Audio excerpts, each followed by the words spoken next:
का पावन प्यारा नाम, जय गुरुदेव, कलयुग का कल्याणकारी नाम, जय गुरुदेव, विश्व में सुख शांति कौन लाएंगे, जय गुरुदेव, आने वाली बीमारी और मुसीबतों से कौन बचाएंगे, जय गुरुदेव, जन जन में प्यार मोहब्बत कौन लाएंगे, जय गुरुदेव, सीते जी प्रभु दर्शन कौन कराएंगे, जय गुरुदेव, सीते जी राम कृष्ण से कौन मिलाएंगे, जय गुरुदेव, माँ बहनों की लाज कौन बचाएंगे, जय गुरुदेव, कलयुग में सतयुग कौन लाएंगे, जय गुरुदेव, ये नाम नहीं इंसान का, काम है भगवान का, ये काम नहीं इंसान का, काम है भगवान का।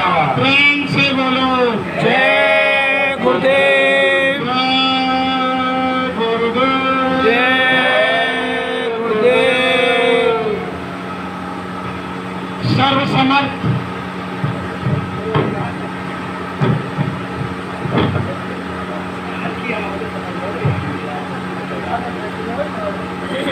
सर्वसमर्थ सर्वव्यापक मंच पर विराजमान गुरु महाराज के चरण कमलों में कोटि कोटि बार नमन।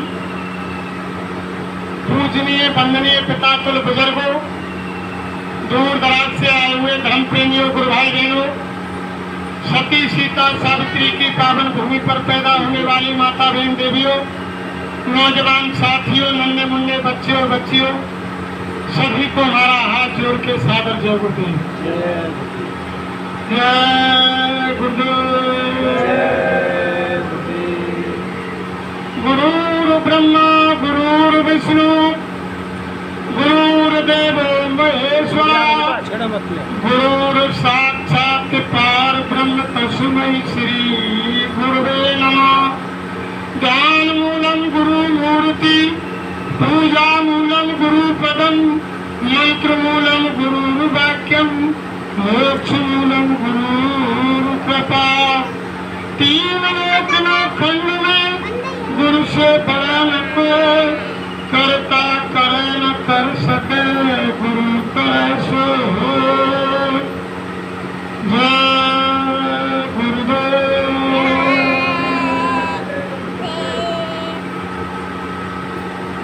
देखो प्रेमियों, अभी आपके सामने हमारे सम्माननीय मार साहब झारखंडी वालों ने एक ऐसी प्रार्थना बोली कि सब दुनिया से मैं हार कर आया मालिक, और मैं तुम्हारे दरबार में आ गया सतगुरु। अब यहाँ का हारा मैं कहाँ जाऊंगा। तभी तो यानी देखो सहजो भाई ने भी अपने शब्दों में कहा कि राम तजू पर गुरु न विसारू, और गुरु के सम हरि को न निहारू, और हरि ने मोते आप छिपायो, और गुरु ने मोतू भेदो। यानी सभी संत महात्माओं ने यह कहा कि यानी परमात्मा से मिलाने वाले जो बीच के बिचौलिया होते हैं, यानी गुरु होते हैं, महात्मा होते हैं, जब तक वो पूरे महात्मा नहीं मिलेंगे, जब तक आत्मा का मिलाप भगवान से नहीं होगा।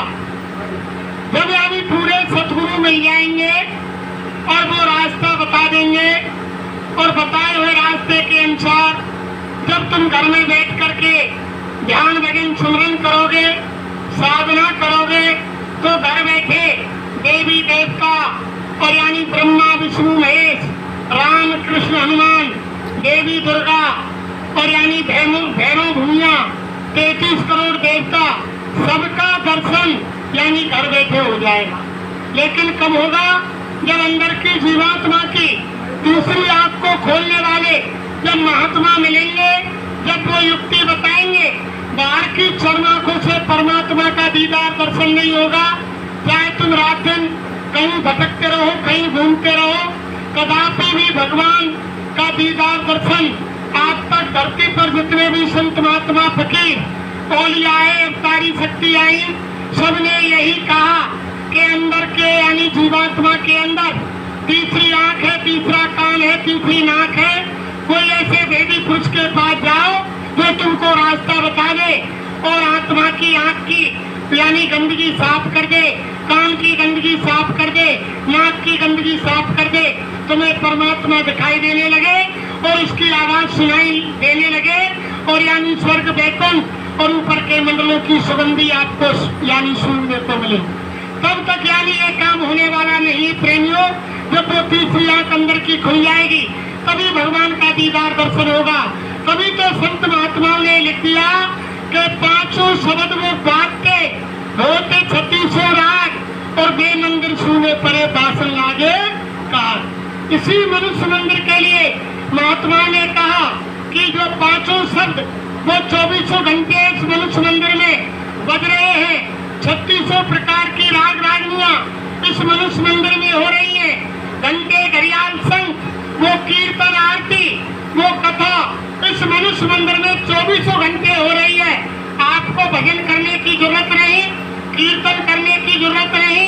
जब कोई महात्मा वेदी पुरुष मिल जाएगा तुमको रास्ता बता देगा तो तुमको तो केवल वो कीर्तन, वो ही कीर्तन, वो यानी ध्वनि, वो आवाज, वो यानी कथा इस अंतर में हो रही है।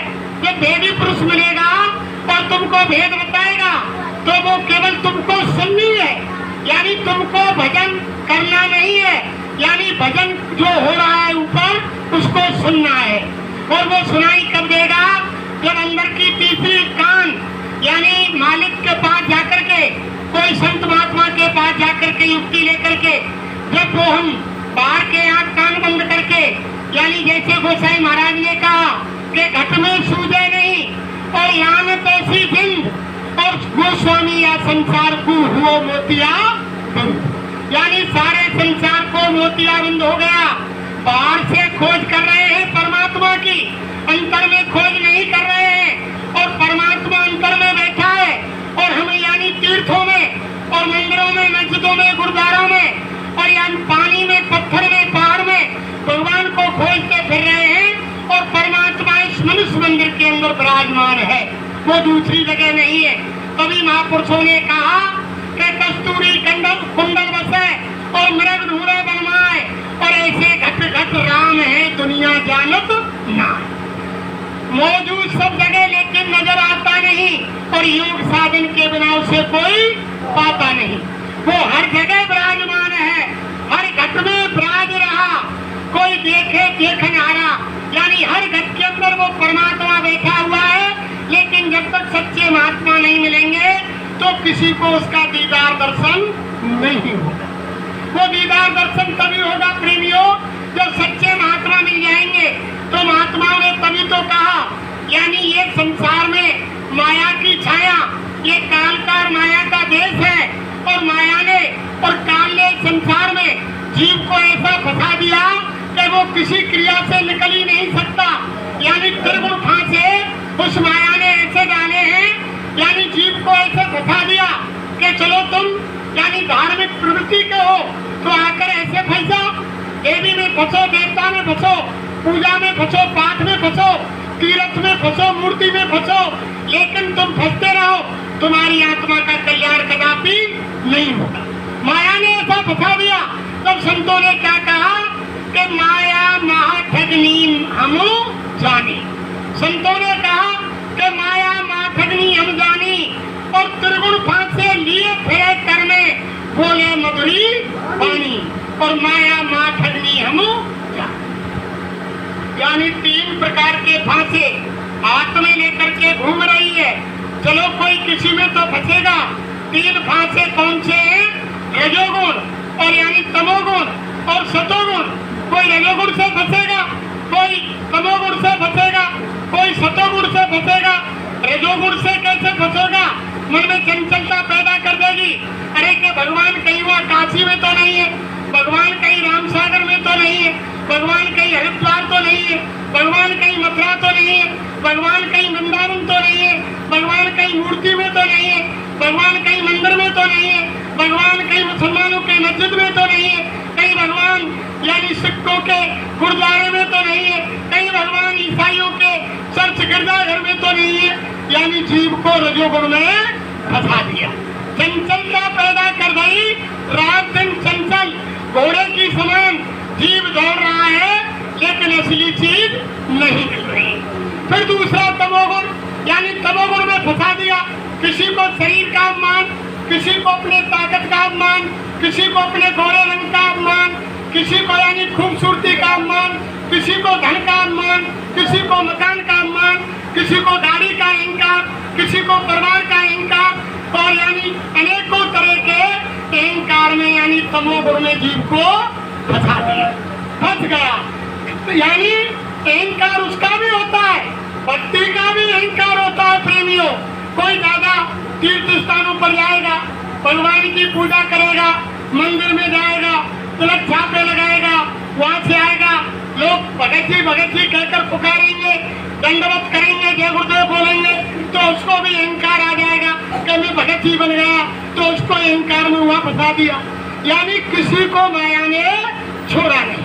फिर रजोगुण, तमोगुण, सतोगुण, फिर सतोगुण में फंसा दिया कि भगत जी सुबह मंदिर पर गए, स्नान किया, यानी तिलक छापे लगाए, लोग भगत जी कहने लगे, कभी गंगा सागर गए, कभी राम सागर गए, कभी 84 की परिक्रमा को गए, कभी यानी गिरिराज बाबा की परिक्रमा को गए, कभी कहीं गए, कभी कहीं गए, यानी सतोगुण में जीव को फंसा दिया, लेकिन जीव की आत्मा की मुक्ति नहीं हुई। यानी तीनों फांसों में माया ने जीव को फंसा रखा है प्रेमियों।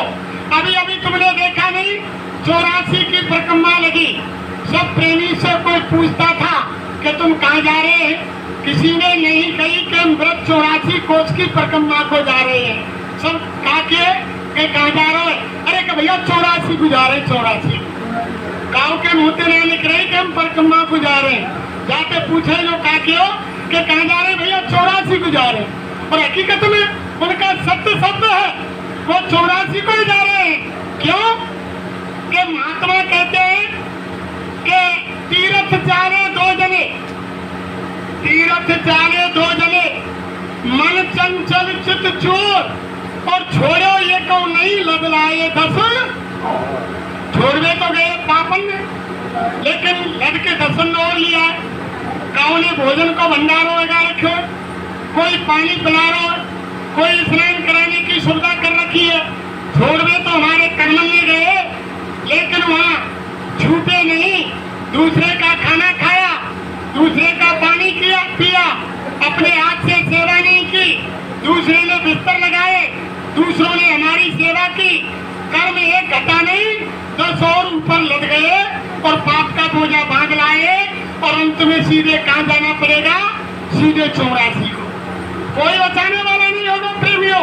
आपने रात दिन महाभारत को सुना, गीता को सुना, हमारे धर्मशास्त्र कह रहे हैं कि भगवान के 5 पांडव सखा रहे, ये तो सबने सुना महाभारत में कि 5 पांडव भगवान कृष्ण के सखा रहे, रात दिन उनकी सेवा की, भगवान को सखा माना, और भगवान ने पांडवों को सखा माना, लेकिन उनके कर्म को भगवान नहीं देख पाए, और कर्म की सजा भुगतने के लिए अंत में 5 पांडवों को बैतरणी नदी में जाकर के एक को गलना पड़ा, और भगवान ने कह दिया, अरे पांडवों, ऐसा तुमने जो कर्म किया है वो तुम्हारा कदापि माफ नहीं होगा, सीधे 5 पांडव नरक को चले जाओ, सीधे 5 पांडव नरक को चले गए।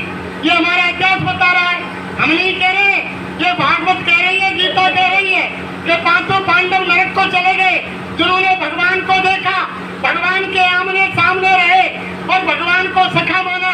क्या आपने भगवान का दर्शन किया? जब साक्षात मनुष्य शरीर में पांडवों ने भगवान का दर्शन किया और वो कर्म को नहीं चुका सके और कर्म के कारण उनको नरक जाना पड़ा, क्या आप हम सोने की, पीतल की और पत्थर की मूर्ति को पूज करके क्या हम वैकुंठ चले जाएंगे? जब भगवान के सामने रहते हुए पांडव नहीं जा पाए कर्म के अनुसार, तभी तो रामायण विश्व रच राखा और जो जस करे सो तस फलो चाखा। और एक कर्म प्रधान है प्रेमियों, तभी तो महात्मा कहते हैं कि मंदिर पूजा मत करो और तीर्थ करो हजार और दया धन मन में नहीं तो सब कुछ है, कुछ नहीं है। क्या रखा? रात दिन तुम घूमते रहो, कुछ होने वाला नहीं है जब तक हमारे कर्मों को नहीं सुधारेंगे।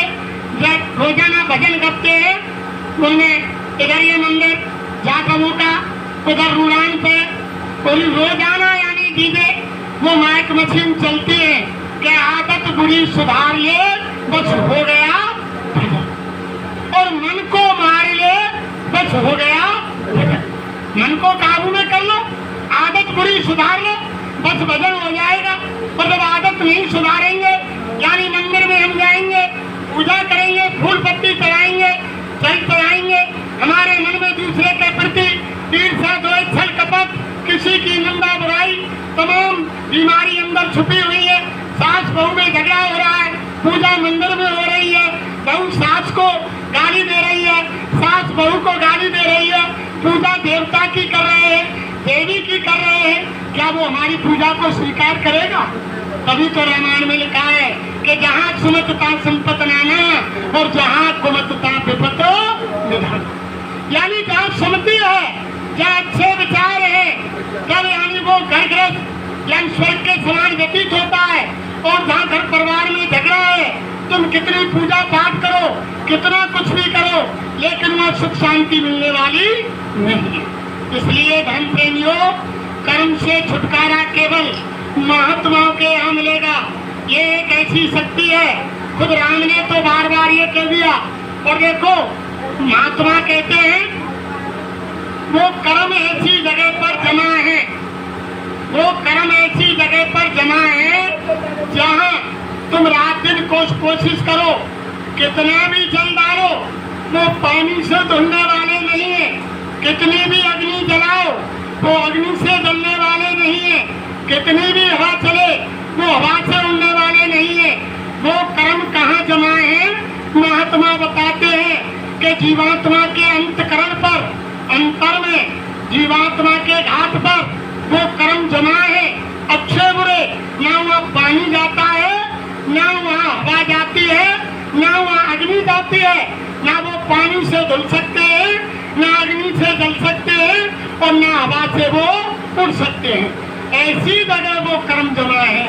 रात दिन तुम तीर्थ स्थलों में रहते रहो, आप समझ रहे हैं कि वो कर्म धुल जाएंगे, कर्म नहीं धुलेंगे। अरे गंगा में तुम स्नान करने जाओगे, गंगा में मेढकी, मछली, मगरमच्छ वो तो रात दिन रहते हैं। अगर गंगा के स्नान करने से जीव को मुक्ति मिल जाती तो गंगा जी में रहने वाले जीव, मछली और मेढक और वो तमाम उसके अंदर रहते हैं, उनकी कभी की जीवात्मा का उद्धार हो जाता। कदापि ऐसा नहीं होता प्रेमियों। ये तीर्थ स्थल किस लिए बनाए? आज सच्चाई सुनो, ये व्रत 84 की परिक्रमा क्यों बनाई, गोवर्धन की परिक्रमा क्यों बनाई? पहले इतिहासों को उठाकर देखो। ये परिक्रमाएं इसलिए बनाई कि इन परिक्रमाओं के रास्तों में महात्माओं के आश्रम, महात्माओं की बगीची, महात्माओं के स्थान थे। जब उन्होंने सोचा लोग घर से नहीं निकलते, चलो गिरिराज महाराज की परिक्रमा देने निकलेंगे तो इन्हें रास्ते में महात्माओं के स्थान मिलेंगे, इनकी धर्मशाला और आश्रम मिलेंगे, तो एक कुछ समय के लिए आराम करेंगे, महात्माओं के दर्शन करेंगे, महात्माओं के प्रवचन सुनेंगे, तो क्या होगा कि दरस परस मुखमंजन पाना और कटे पाप के वेद पुराण। महात्माओं के दर्शन करेंगे, उनके वचन सुनेंगे, उनके वचनों का अमृत पान करेंगे, तब इनके कर्म धुल जाएंगे। इसलिए ये यानी परिक्रमा बनाई, व्रत 84 कोस की इसलिए परिक्रमा बनाई। रास्ते में तमाम आश्रम महात्माओं के बड़े बड़े ऋषि मुनि, त्यागी, तपसी जो रोजाना भगवान के पास आते जाते थे, ऐसे महात्माओं के आश्रम जब रास्ते में मिलते, उनका दर्शन करते, उनके यानी प्रवचन सुनते, जब जीव को परिक्रमा का लाभ होता था। और तभी यानी गंगा, राम सागर और यानी त्रिवेणी और प्रयागराज उन स्थानों में तभी ही यानी स्नान का लाभ होता था, क्योंकि वह संत महात्मा मिलते, उनका दीदार दर्शन होता, उनके वचन सुनने को मिलते, और जब हमारे पाप धुलते तब यानी उन तीर्थों का जाने का महत्व था। लेकिन आप तो लोग ये समझते हैं, रास्ते में हंसी मजाक करते जाते हैं, समझते हैं कि हमारी परिक्रमा हो रही है, हंसी मजाक चलता जा रहा है, और यानी परिक्रमा देते जा रहे हैं, दूसरे का भोजन करते जा रहे हैं। तो यानी पाप छोड़ने की क्या चला है, यानी छोड़ने गए 4 तो लद करके ले आए 10। तो धर्म प्रेमियों, जब तक शरीर से कष्ट नहीं करेंगे, बैठ करके भगवान का भजन नहीं करेंगे, कुछ नहीं होगा। यही काकभूषण ने और गरुड़ के संवाद में कहा कि सुनो निज अनुभव में कहूँ खगेशा, और बिन हर भजन न मिटे ही कलेशा। बिना भगवान के भजन के, गुरु महाराज ने कहा, मंच से कहा, अरे बच्चा तुम भजन करोगे तो तुम्हारे खेती में ज्यादा पैदा होगी, और जब तुम भजन करोगे तो तुम्हारे घर में कोई बीमारी दिक्कत नहीं आएगी। जब तुम भजन करोगे तो तुम्हारे घर में सुख शांति होगी। जब तुम भजन करोगे तो तुम्हारी आत्मा का कल्याण होगा। जब तुम भजन करोगे तो तुम्हारे घर में यानी पैसा होगा, यानी भजन से सारे लाभ होंगे। जब भजन करेंगे तो भजन से सारी चीज मिलेगी। कभी गुरु महाराज ने मुझसे कहा, बच्चा जब तुमने नाम ले लिया तो संसार का यानी बोझ भार और मेरे ऊपर छोड़ दो। तुम्हें तो केवल भजन की चिंता करनी चाहिए कि जीवन की अमूल्य सांसें निकलती जा रही है, जीवन घटता चला जा रहा है, हमको भजन करना चाहिए। तभी तो महात्माओं ने कहा कि काल करे सो आज कर, और आज करे सो अब, और पर में परले होगी तो बहुर करेगो। यानी आप सोच रहे हैं कि अभी तो जीवन बहुत है, अभी हम भजन बाद में कर लेंगे, और यहाँ से अभी पैर रखने का कोई किसी को भरोसा नहीं है। देखा लोग तुम्हारे सामने कितने दुनिया से जा रहे हैं। हमारे गांव में जो ऐसी मौत हो गई, यानी रामकिशन प्रजापत, जिसका कोई भरोसा नहीं था, ठीक ठाक था, और कल यानी हरि सिंह ठाकुर, यानी उसका कोई भरोसा, किसी को मालूम थी कि दुनिया से चले जाएंगे। घूमते फिरते कोई मालूम नहीं, कोई तकलीफ नहीं, 2-4 घंटे के अंदर, और वहाँ से चालान कट गया, सांसों की पूंजी खत्म हो गई, वहाँ से परमाना आ गया, और मकान को खाली जबरन करवा लिया गया। इसलिए प्रेमियों, कभी भी ये मत सोचो कि हमारे पास लंबा समय है या दरवाजे से निकलने की, आपको खबर नहीं। तभी तो महात्माओं ने कहा कि काल बने ईमान पे और बिनाई ना ले, और जो कोई आ जा गैल में तो घर तक जान यानी जाने नहीं देगा। इसलिए समय निकाल करके यानी भजन में नागा ना करें और भजन करें। और सच्चे साथी संसार में महात्मा होते हैं, महात्माओं के बिना किसी यानी देखो उस समय भी कोई जात को उठाकर देख लो, जब सुतीक्षण आश्रम से अगस्त मुनि ने सुतीक्षण को निकाल दिया, सब कथा को जानते हैं। जब यानी गंगा स्नान के लिए सुतीक्षण ठाकुर जी को ले गए तो गंगा के किनारे जामुन में बरसात का समय था, मोटे मोटे जामुन पक रहे थे। तो सुतीक्षण ने देखा कि ये जामुन तो खाने लायक है, सालग्राम को लिया, वहाँ कोई मिट्टी का, ईंट का, पत्थर का बेला नहीं था, नहीं मिला, जामुन खाने की तबीयत करी। तो उसने किया क्या करूं, सालग्राम को उठाया, जामुन के पेड़ में मारा। ये होश तो किया नहीं कि सामने गंगा जी है, सालग्राम गंगा जी में चले जाएंगे। जामुन के पेड़ में मारा, जामुन तो टूट कर गिरी, लेकिन सालग्राम जी गंगा में चले। साल यानी जामुन को खाया, सुतीक्षण को स्वाद लग गई, यानी सभी सालग्राम लड्डू गोपाल सब गंगा जी में सबको फेंक दिया और जामुन भरपेट खाया। तब एकदम सुतीक्षण को होश आया कि गुरु महाराज की पूजा का समय हो गया और मैंने सालग्राम को गंगा जी में जामुन खाने के बाद से फेंक दिया। अब क्या करूं? फटाक से आसन में और जामुन मोटी मोटी रख करके और यानी अगस्त मुनि के आश्रम में लेकर आ गए, अंदर मंदिर में रख दिया। अगस्त मुनि बोले, अरे बेटा सुतीक्षण, ठाकुर जी को सालग्राम को स्नान करा दिया, क्या गुरु महाराज स्नान करा लाया। अंदर गए, जब दूध और गंगा जल लगाया और रुमाल लेकर के जब घिस्सा मारा सालग्राम पर तो वो तो जामुन थे, जैसे जोर से घिस्सा दिया तो जामुन का छिलका उछल गया। जब जामुन का छिलका उतरा तो अगस्त मुनि ने कहा, अरे अच्छा सुतीक्षण, ये सालग्राम का क्या हो गया, ये क्या हो गया? तब सुतीक्षण ने कहा कि महाराज मैं क्या करूं, पुन पुन चंदन पुन पुन पानी और सालग्राम जी गरियो तो सुतीक्षण का जानू। अरे महाराज तुम रोजी ने चंदन लगाने पानी लगाने और ये गरियो तो मैं क्या करूं, सुतीक्षण को क्या दोष है हम? अरे बेवकूफ, अरे नालायक, तूने सालग्राम को कहाँ फेंक दिया, निकल जाओ मेरे आश्रम से। जिस दिन तुम मेरे सालग्राम भगवान को लेकर तुम आश्रम पे आए तभी आश्रम पे आना, लेकिन मेरे आश्रम पर मुंह मत दिखला। तो यानी समय था, उस समय राम लक्ष्मण सीता की खोज में जंगल में निकले हुए थे। अचानक सुतीक्षण के रास्ते में राम लक्ष्मण आ गए। जब राम लक्ष्मण को देखा तो सुतीक्षण बड़े खुशी हुए और सुतीक्षण महाराज दोनों भाइयों को अपने गुरु अगस्त मुनि के यहाँ ले गए और ले जाकर के खड़ा कर दिया। अरे गुरु महाराज, मैं तुम्हारे पत्थर और यानी वो पीतल के सालग्राम को छोड़ करके मैं साक्षात तुम्हारे सालग्राम भगवान को आश्रम में ले आया हूँ। जब अगस्त मुनि बाहर निकले तो देखा कि वास्तव में स्वयं भगवान खड़े हुए हैं। तब अगस्त मुनि के सामने सुतीक्षण ने कहा कि गुरु गोविंद दो खड़े और काके लागू पाए और बलिहारी गुरु की जो गोविंदियो मिला है। तब उन्होंने पहले अगस्त मुनि के पैर लगे, बाद में भगवान के चरण स्पर्श किए कि गुरु महाराज की दया है, अगर ये मुझे आश्रम से नहीं निकालते तो मुझे भगवान का दर्शन नहीं होता। मुझे भगवान का दर्शन इन्हीं की दया से हुआ है। तो हर जगह तभी तो महापुरुषों ने कहा कि राम कृष्ण से कौन बड़ और जिनमें हूँ गुण कीन और तीन लोक के अधिपति गुरु आगे आधीन।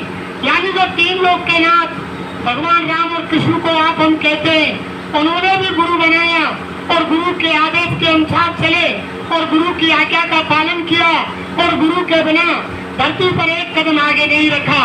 तो गुरु वो चीज होती है प्रेमियों। तभी महापुरुषों ने कहा कि आओ लोगों संत शरण में काम यही एक आए, और लोगों संत शरण में काम यही एक आएगा। ये नर्तन अनमोल मिला है, बार बार नहीं पाएगा। और लोगों संत शरण में काम यही एक आए, यही संत यानी काम आएंगे। जब इनकी शरण में तुम आ जाओगे तो तुम्हारी जीवात्मा के अंतकरण पर जन्म जन्मांतरों के अच्छे बुरे कर्म के जो यानी पार के पार जमे पड़े हैं, चट्टान की चट्टान लगी पड़ी है हमारे आपके कर्मों की, जब इनकी शरण में जाएंगे तो महापुरुष गुरु वो होते हैं जो दृष्टि डालते ही कर्मों को ऐसे जला देते हैं जैसे कोई गरी घास का ढेर हो, उसमें एक माचिस की तीली या आँच की चिंगारी डाल दी जाए तो वो कर्म भस्म हो जाते हैं, जल जाते हैं। ऐसे एक मुट्ठी राख उस घास की हो जाती है, ऐसे जीव के कर्म खत्म हो जाते हैं। महापुरुषों की शरण में भगवान नहीं करता है प्रेमियों। भगवान तो न्यायकारी है, भगवान जज है, भगवान तो ऐसा कर्म करता है वैसे कर्म का फल देता है। खुद भगवान ने रामायण के अंदर कह दिया कि काल रूप में तनकर भ्राता शुभ और अशुभ कर्म फल दाता, मैं कालों का काल हूँ और जो जैसा कर्म करता है वैसा कर्म का फल में देता। ऐसे ही गीता में भगवान कृष्ण ने कहा कि कर्म करेगा बंदे, फल की इच्छा मत करना इंसान, और जैसा कर्म करेगा वैसा फल देगा भगवान। यह है गीता का ज्ञान। भगवान ने उसमें भी कह दिया, अरे बच्चा तुम तो कर्म करते जाओ, फल की इच्छा मत करो, जैसा तुम कर्म करेंगे वैसा फल मैं आपको दूंगा। यानी वो कर्मों को माफ करने वाले नहीं है। जो जैसा कर्म करता है भगवान उसका फल देता है। कर्म के फल के अनुसार ही पांडव सामने रहे और उनका कर्म मनुष्य हत्या का पाप पांडवों ने जबरन सिर पर ले लिया। मनुष्य हत्या के पाप के कारण भगवान के नजदीक होते हुए भी पांचों पांडवों को नरक में जाना पड़ा। उनका कर्म उनको नहीं बचा सका, भगवान भी कर्म को नहीं मेट सके। यानी कर्म को मेटने वाले कौन होते हैं? महात्मा होते हैं। कभी रामायण में लिखा है कि जब नाम हृदय क्यों चिंगारी आपकी पर पुरानी घास।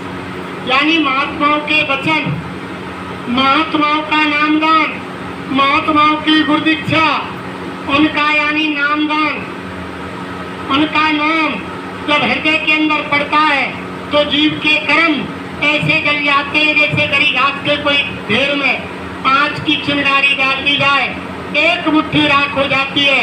ऐसे जीव के कर्म प्रेमियों जल जाते हैं, लेकिन वो महात्माओं के पास रहते हैं। ऐसा नहीं आपने कोई चलते फिरते कोई वारंटी महात्मा को कोई गाड़ी बाल रखा लिया, लाल पीले दोहरे कपड़े और गुलाबी कपड़े रंग लिए और तुमने बाबा से कह दिया कि बाबा गंदो और तुम्हें मुझे चेला चेली। रामायण में गोसाई महाराज ने क्या लिखा कि गुरु अंध बधिर कर चेला, और एक नहीं सुने एक नहीं देखा, अंधा गुरु और भैरव चेला, और दोनों नरक में ठेलम, दोनों को नरक जाना पड़ेगा। अगर तुमने आज सत्संग में सुना कि बिना गुरु के मुक्ति नहीं है, गुरु बनाना अनिवार्य है, और तुमने किसी अधूरे महात्मा को गुरु बना लिया, वो भगवान के पास आता जाता नहीं है और भगवान को देखा नहीं, उसे तो केवल यानी उसको अपने वो कही कि घर छोड़ो बाहर छोड़ो और शरीर की बनाई आवा और मंगो मंगाए चूल खाएंगे दुनिया के भी। जब ऐसा काम किया, परमात्मा का भजन नहीं किया और ऐसे को तुमने गुरु बना लिया, उसे खाने पीने से मतलब, और दिन भर बाबा ही बाबा है रही है, धंधो कह रही है, और तुमने बातें कह दी कि बाबा वो चेला चेली बना ले, तो यानी दोनों को सीधा नरक जाना पड़ेगा। जब तक पूरे गुरु नहीं मिलेंगे, जो रोजाना मालिक के पास आते हैं जाते हैं, जो भगवान का भेद जानते हैं, भगवान से रोजाना मिलते हैं, तभी तो रामायण में लिख दिया कि गुरु शिष्य धन हरई और शोक न हरई, सो गुरु घोर नरक में पड़े। यानी जो गुरु शिष्य के धन का शोषण करता है, उनके यानी कर्मों का शोषण नहीं करता है, उनके कर्मों को नहीं मारता है, उनके धन का रोजाना शोषण करता है। अरे बच्चा दक्षिणा लाओ, धोती लाओ, लंगोटी लाओ, अच्छे अच्छे भोजन कराओ, रोजाना धन का शोषण कर रहा है और कर्मों का यानी शोषण नहीं कर रहा है, तो ऐसा गुरु सीधा नरक में जाता है और चेला भी नरकगामी होता है। जब तक सच्चे महात्माओं के पास प्रेमियों नहीं जाएंगे तब तक काम नहीं बनेगा। और भगवान से मिलाने वाले यानी गुरु होते, गुरु और भगवान में कोई अंतर नहीं होता है, वो वहीं से आते हैं, यानी उसी जगह से आते हैं। आपने क्या नहीं सुना,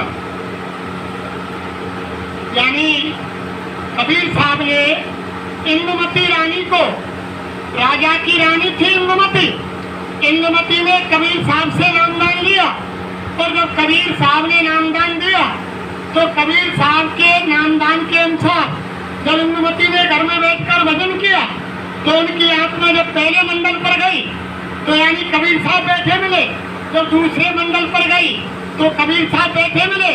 ऐसे 5 मंडलों पर जब जीवात्मा अंतर में पहुंची, शरीर को छोड़कर भजन के द्वारा जब आसमान की सैर की और जब सत्यलोक में जाकर पहुंची तो आसन पर, सत्य पुरुष के आसन पर स्वयं कबीर साहब बैठे हुए थे। तो इंद्रवती ने हाथ जोड़ करके प्रणाम किया और कहा, हे मालिक, हे दाता दयालु, हे सतगुरु महाराज, तुमने मुझको दुनिया में संसार में क्यों नहीं बताया कि यहाँ भी मैं हूँ और वहाँ भी मैं हूँ। आप मुझको पहले यानी संसार में ही बता देते, अरे के बच्ची सतलोक में भी मैं हूँ और दुनिया में मैं हूँ। तब कबीर साहब ने कहा,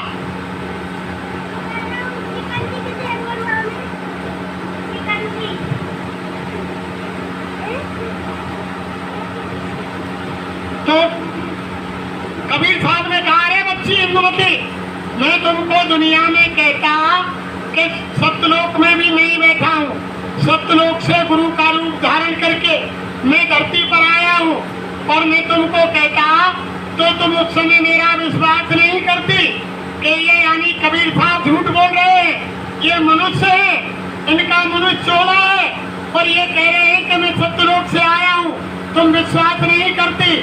जब तुमने भजन में अपनी आत्मा की चढ़ाई करके मुझको अंदर की तीसरी आंख से चश्मदीद सत्यलोक में देख लिया है, जब तुम मेरा विश्वास कर रही हो, तभी यानी हम तुम विश्वास करते हैं।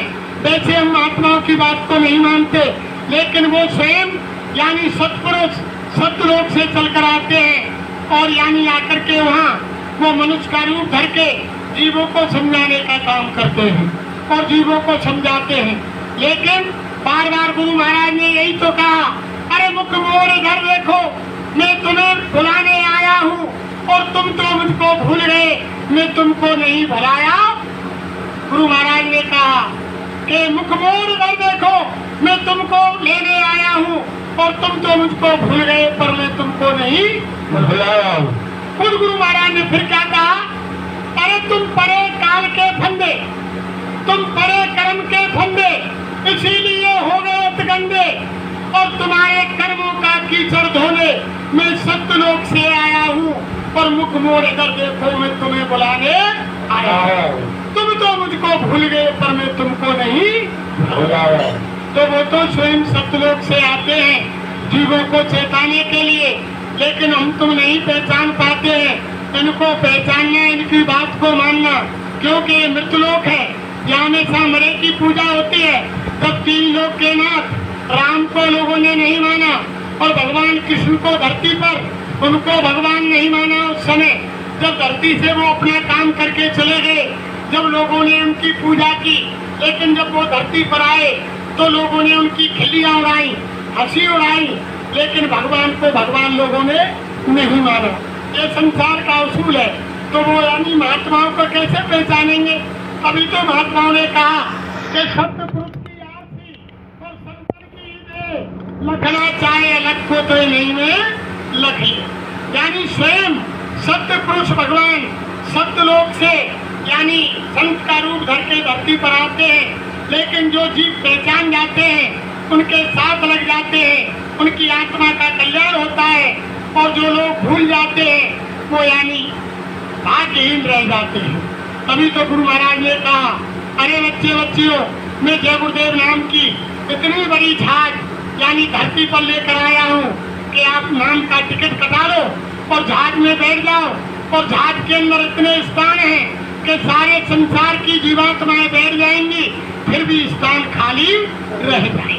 छोटा मोटा जहाज गुरु महाराज ने नहीं लगाया प्रेमियों। भगवान राम 12 कला से आए, भगवान कृष्ण 16 कला से आए और जितने भी संत धरती पर आए 64 कला से आए। लेकिन जब परम सत्य धरती पर आते हैं उनकी कलाओं का कोई ठिकाना नहीं होता है। हमारे गुरु महाराज वो यानी इनामी धाम से परम संत आए, वो अनंत कलाओं से धरती पर अवतार है। इनकी कलाओं को कोई गिनती नहीं कर सकता।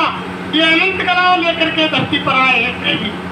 तभी तो महापुरुषों ने कहा, अरे बच्चा, गुरु महाराज बोले, अरे तुम 12 कला के राम की लीला को त्रेता के अंदर नहीं पहचान पाए और द्वापर के अंदर कृष्ण की 16 कला की लीला को नहीं पहचान पाए।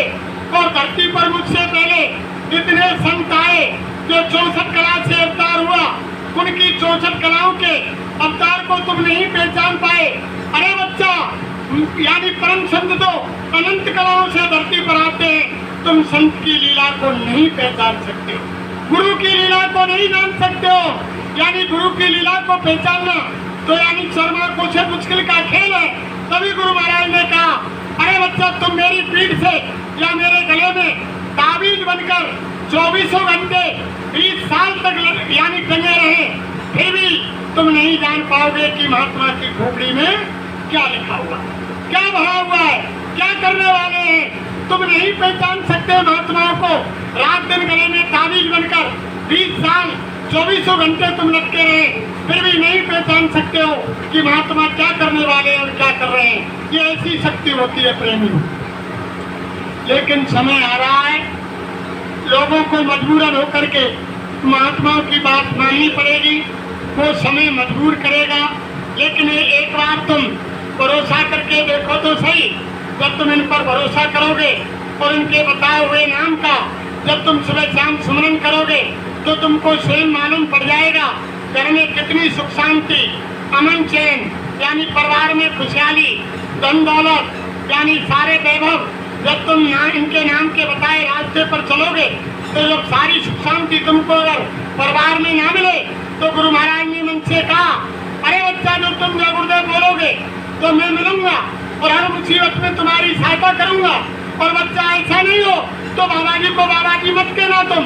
एक बार तुम बाबा जी को यानी बाप पर भरोसा तो करो, तुम जय गुरुदेव नाम का चिंतन तो करो, ध्यान तो करो। जब तुम घर में बैठ करके जय गुरुदेव नाम का चिंतन सुबह शाम कभी जो तुम करोगे तो यानी तुम्हारे घर के अंदर सुख शांति अमन चैन खुशहाली परिवार में नहीं आए, धन संपत्ति तुम्हारे परिवार में ना आ जाए, तुम्हारी दशा नहीं बदल जाए तो बाबा जी को बाबा जी मत कहना। ऐसी बात नहीं, ये पागल नहीं है जो दाग पहन रहे हैं, जैकेट पहन रहे हैं, अपना काम काज छोड़ रहे हैं, अपनी गाड़ियों में पेट्रोल भरा रहे हैं और रात दिन जहाँ कहीं से बाहर से इनको सूचना निमंत्रण मिल जाती है और गुरु महाराज के आदेश पर ये रात दिन गांव-गांव घूम रहे हैं, खर्चा कर रहे हैं रात दिन, तो कोई ना कोई दुनिया से बड़ी चीज इनको मिली है तभी तो ये कर रहे हैं, कोई ना कोई इनको लाभ हो रहा है। अगर किसी भाई बहन को घर में कोई यानी नाम लेने पर, कोई ध्यान करने पर, किसी भगवान की पूजा करने पर कोई नुकसान हो जाएगा तो वो दूसरे दिन मंदिर नहीं जाएगा। अगर किसी दिन मंदिर गया और उसका मंदिर जाने पर नुकसान हो गया तो दूसरे दिन मंदिर नहीं जाएगा। संसार का प्राणी कह देगा कि भगवान ने मेरा नुकसान ही कर दिया, वो कैसा भगवान में मंदिर नहीं जाऊंगा। अगर इन चार जाकट वालों को बाबा जी कोई उन्नति नहीं देता, कोई इनको कोई अंतर में तरक्की नहीं देता, इनके परिवार में सुख शांति कोई अमन चैन और इनको लाभ नहीं मिलता तो आज ये घर काज के और घर गृहस्थी के काम काज, दुकान दफ्तर खेती के काम काज को छोड़ करके आज बाबा जी के आदेश पर गांव-गांव नहीं घूमते और ये अपने घर के अंदर रहते। कोई ना कोई इनको बड़ी चीज इनके गुरु ने दी है, तभी जब एक आदेश मिलता है तो सब लोग निकल के यानी चल करके आ जाते हैं। अब आप देखना 20 तारीख के दिन मेरा मोड़ आश्रम पर कितने लोग, वहाँ 300-400 लोग पूरे जिले के, कोई गाड़ी से, कोई टेम्पू से, कोई ट्रैक्टर से, कोई ट्रॉली से, कोई मोटरसाइकिल से, कोई पैदल, इतने भाई बहन चल करके आएंगे। 300-400 आदमी इकट्ठे हो जाएंगे। क्या वो भोजन के लालच से थोड़ी आते हैं? अरे उनका किराया इतना लग जाता है कि वो एक आदमी के किराए के अंदर पूरे परिवार को भोजन खिला सकते हैं, लेकिन उनको मालूम है कि दुनिया से बढ़कर कोई चीज हमको आश्रम पर मिलती है, तब वो भाड़ा किराया खर्च करके तब वो आश्रम पर गुरु के वचन सुनने के लिए आते हैं। और ये ऐसा दरबार है प्रेमियों, जो कोई यानी प्रेमी भाई बहन जब मालिक के दरबार में गुरु का संदेश सुनने के लिए आता है, सच्चे मन से और सच्ची आत्मा से, जो यानी प्रेमी गुरु के वचन को, गुरु के संदेश को सुनता है, तो ऐसा दरबार है, वो इस दरबार से कोई खाली नहीं जाता है। इस दरबार से खाली नहीं जाएगा कोई। गुरु महाराज ने कहा जो जैसी भावना लेकर आएगा, किसी को एक आना भाजा, एक आना लाभ, किसी को 2 आना, किसी को 4 आना, किसी को 6 आना, किसी को 8 आना, किसी को 10 आना, किसी को 12 आना और किसी को 14 आना। किसी भाई बहन को तो जो विश्वास लेकर आएगा 16 आना लाभ, उसको संसार में, घर गृहस्थी में और मालिक के भजन में सब तरह से, हर तरह से उसको लाभ मिलेगा। ये ऐसा दरबार है, वहाँ से कोई जीव खाली नहीं जाता है। आप ये मत समझो कि हम रोजाना सत्संग में जाते हैं और कोई बात सुनते हैं कि भजन करो भजन करो, ये मनुष्य शरीर भजन के लिए मिला है और समय निकला जा रहा है और साकारी हो जाओ और कोई ऐसा महात्मा गुरु बना लो जो आपका काम बन जाए। ये रोजाना, आप रोजाना भोजन क्यों करते हो? रोजाना वही काम, सुबह यानी जानवरों को चारा लेने जाते हो, चारा ला करके स्नान करते हो, फिर भोजन करते हो, फिर यानी खाट में आराम करते हो। रोजाना का क्रम आपका वो बना हुआ है, उसको क्यों नहीं छोड़ते? तो रोजाना भोजन क्यों करते? रोजाना स्नान क्यों करते? रोजाना चारा क्यों लाते? जैसे जीवन की दिनचर्या का, घर गृहस्थी का काम रोजाना का है, ऐसे यानी संत महात्माओं का संदेश वचन भी रोजाना हमको सुनना चाहिए। क्यों कि हमारे जीवन में कदापि भी बुरे कर्म और आगे नहीं बनेंगे, यानी कर्म हमारे ऊपर और नहीं लगेंगे। जो लगे हुए हैं वो तो है, वो तो भजन से कटेंगे, लेकिन और नए कर्म नहीं बनेंगे जब हम संतों का उपदेश सुनेंगे। यानी देखो, एक बार एक महात्मा सत्संग सुना रहे थे, तो सत्संग में आया, अरे बच्चा तुम सत्संग सुनो और यानी संत महात्माओं के उपदेश सुनो और उनके रास्ते पर चलो। और तुम्हें भजन करना पड़ेगा। तब सत्संग समाप्त हो गया। तब जाकर के एक शिष्य ने पूछा गुरु महाराज के पास जाकर के, अरे गुरु महाराज, जब तुम ये कह रहे हैं कि तुम्हें भजन करना पड़ेगा जब तुम्हारी आत्मा का कल्याण होगा, फिर हमको गुरु बनाने से क्या फायदा, फिर सत्संग सुनने से क्या फायदा, फिर हमने गुरु क्यों बनाया जब भजन ही करना है और सत्संग सुनने से क्या फायदा। तुम कह रहे हैं कि भजन करो, और जब हमने गुरु बना लिया और तो हमें क्या भजन करने की क्या जरूरत है। तब महात्मा ने कहा, अरे बच्चा, भजन तो करना पड़ेगा। यानी देखो, जब तुम गुरु के पास जाओगे तो गुरु के सामने उनके वचनों को सुनोगे, तो यानी जो नए कर्म नहीं बनेंगे, आगे जो नवीन कर्म है कहाँ है, वो नहीं बनेंगे। जैसे माता बहन देवियाँ घर में रोजाना झाड़ू देती है, सुबह जगते ही और कोई काम तो नहीं करती है, सबसे पहले जग करके घर में झाड़ू मारती है, घर की सफाई करती है। और अगर तुम 10 दिन 20 दिन महीना भर घर में झाड़ू नहीं लगाए तो कितनी गंदगी हो जाएगी कि उसमें कोई बैठना पसंद नहीं करेगा। ऐसे ही ये घर है, ये मकान है, ये आत्मा का घर है, ये भगवान का मंदिर है, जिसमें आत्मा बैठी हुई है। इसमें भी हमको रोजाना सुबह शाम झाड़ू लगाना चाहिए। अगर हम इसमें झाड़ू नहीं लगाएंगे तो इसमें गंदगी इकट्ठी हो जाएगी। जब गंदगी इकट्ठी हो जाएगी तो भगवान हमारे नजदीक नहीं आएगा, भगवान इसमें रहना पसंद नहीं करेगा। तो ऐसे ही महात्मा ने कहा कि बच्चा, जैसे घर में सफाई करते हो, ऐसे ही जब महात्माओं के तुम वचन सुनोगे तो यानी तुम्हारे इस मन मंदिर में महापुरुषों के वचनों से झाड़ू लगेगा। यानी मकान में झाड़ू तो वो बुहारी होती है, यानी झाड़ू होता है उससे लगता है, लेकिन मनुष्य मंदिर में झाड़ू उससे नहीं लगेगा। इसमें झाड़ू तो सत्संग से लगेगा। जो महात्माओं ने कहा कि सत्संग जल जो कोई पावे और मैलाई सब कट कर जावे, तो सत्संग जल से तो हमारे इस मनुष्य मंदिर का हम धोएंगे, पोछा लगाएंगे तो इसकी सफाई होगी। तब उस शिष्य ने पूछा कि महाराज, फिर भजन क्यों करना पड़ेगा। तो मालिक ने कहा, देखो, एक पत्थर को तुम नदी में दबा दो, एक पत्थर को नदी में डाल दो, वो पत्थर यानी गलेगा नहीं, पानी में गलेगा नहीं। महात्मा ने कहा वो गलेगा नहीं, लेकिन वो गर्म नहीं होगा, ठंडा तो रहेगा। भाई पत्थर गर्म नहीं होगा, बाहर में पड़ा हुआ पत्थर गर्म होगा, और पानी में डाल दिया वो गलेगा तो नहीं, लेकिन गर्म नहीं होगा। इसलिए महात्मा ने कहा कि जब तुम संत महात्माओं के वचन सुनोगे तो तुम्हारे ऊपर कर्मों की गंदगी नहीं चलेगी। वो तुम्हारे कर्म पहले करेंगे तो नहीं, वो तो बिना भजन के नहीं करेंगे। तभी तो महापुरुषों ने कहा कि मोटे बंधन जगत के गुरु भक्ति से काट और झीने बंधन चित्त के कटे नाम प्रताप। और जब लोग मोटे जाए नहीं तो झीने कैसे जाए, या तो सबको चाहिए नहीं तो गुरु भक्तों कमाए। यानी गुरु की भक्ति करनी होगी। जब गुरु के आदेश का पालन करेंगे, गुरु राजी तो करता राजी, और काल कर्म की चलना बाजी। जब गुरु को राजी कर लेंगे, गुरु आदेश में यानी चलेंगे, तो गुरु वो शक्ति है हमारे कर्मों को तार देंगे।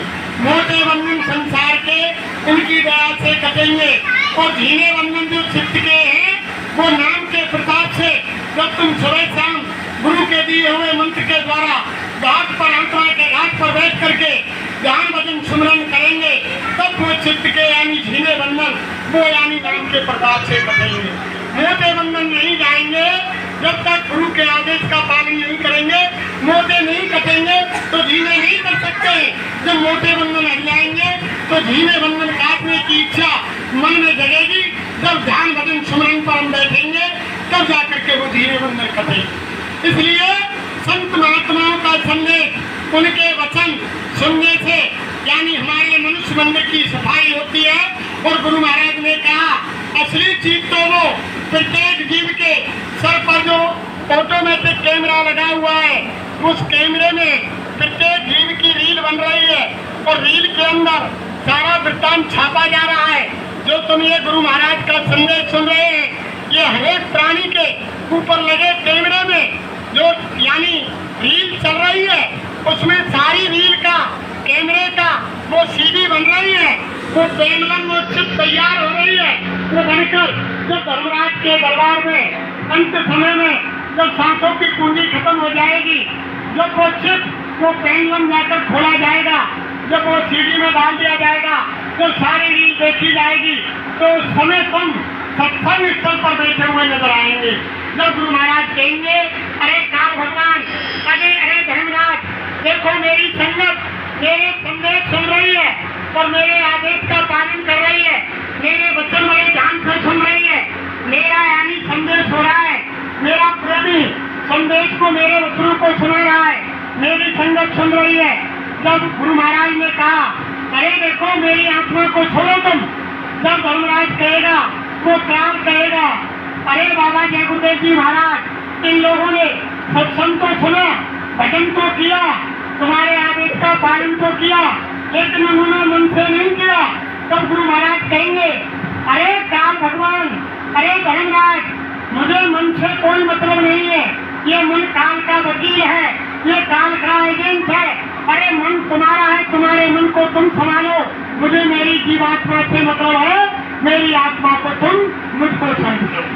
यानी संत महात्माओं की अपनाई हुई आत्मा को, उनके हाथ में हाथ पकड़े हुए जीव को किसी धर्मराज यमराज, किसी काल भगवान की औकात नहीं कि संत शत्रु के होते हुए उनको कोई छू तक जाए, टच कर जाए। तभी तो गुरु महाराज ने कहा अरे बच्चा, जिसको मैं एक बार देख लेता हूँ उसे कभी भूलता नहीं हूँ, और जिसका मैं हाथ पकड़ लेता हूँ और उसे कभी छोड़ता नहीं।